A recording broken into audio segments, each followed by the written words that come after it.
Why? No, really. Why? Alright. So you're Namco-Bandai and Dark Souls 3 is right around the corner and you want to build fan hype to get people pumped for the game. What do? Release an awesome trailer? Check. Have some sort of Dark Souls inspired competition and giveaway? Check and check. Release a Dark Souls inspired mobile game? Check. This is Slashy Souls. Slashy Souls is a mobile game developed by Namco-Bandai and GameStop. If you're surprised you haven't heard of it, don't be. They only trademarked the name a few months back and only announced what it is a day before it went live on the Google Play and iOS store. Slashy Souls is an endless runner game that's not supposed to be a prequel or a sequel to the Souls games, it's only supposed to be inspired by the series. Like other endless runner games, the goal of the game is to just get as far as you can, to get as high of a score as you can. You can tap on the screen to attack, swipe forward to roll, swipe up to jump, and swipe backwards to roll backwards. Now, I want to make it clear that I don't have any problem with mobile games, or the casual genre of games. Hell, I play them every now and then when I want to kill a few minutes of time. I just don't think it was a good choice to bring the Souls series into it. Also on top of that, Slashy Souls isn't even a very good casual game. First off, there's no instructions or tutorial telling you about what you can and cannot do in the game. Now this isn't normally a problem, but I didn't expect to be able to roll forward or roll backwards until I accidentally did it at one point.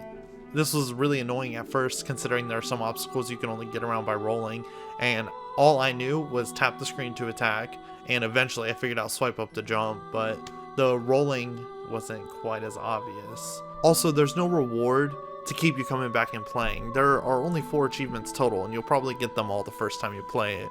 There also isn't any more than 1 level, there aren't any unlockable skins or weapons or power-ups, so when you play through the level once, you kind of have seen everything at that point. Maybe you'll run into Gravelord Nito, and that's about the extent of it. Lastly, the game just isn't that fun. When you tap the screen to slash your character, you'll do one of 3 different types of slashes. There's no way to predict which slash it's going to do, which can be pretty annoying because one of the slashes has this little wind up where an enemy can hit you while it's in the air. So at that point, it's kind of a game of luck. I don't know if that's just me being picky, but it was definitely bothering me while I was playing it. Not a huge deal, but the game's just overall not that much fun.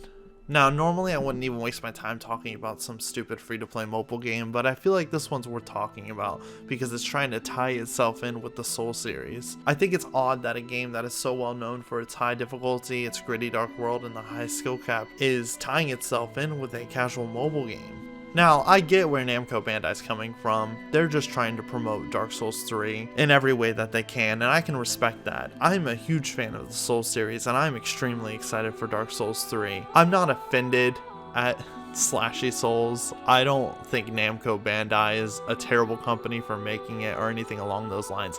I just thought it was a pretty odd choice and a pretty interesting game to talk about. I'm just really interested in knowing where they were coming from. Like, were they trying to gather a more casual crowd into it, or did they think that the hardcore fans would appreciate a game like this? Either way, I don't really know, but it's not a very good game, in my opinion. If you're a fan of the Souls series and you have a smartphone, I mean, you can go ahead and download it. It's free to play. There's literally no part of the game that costs money, so there's really nothing to be angry about in that regard. But I don't really recommend the game. It's not very good. You're just kind of wasting your time. But if you're curious, go ahead and download it. Like I said, it's free. At least it's better than Final Fantasy All the Bravest. Thank you guys for watching my video on Slashy Souls. I really appreciate it. Please leave a like and subscribe. Leave a comment if you've tried Slashy Souls. Let me know what you thought of it. I know you thought it was bad because it was really bad. It's just not very good. Click the annotation in order to see my review of Super Hot. And yeah, thank you guys.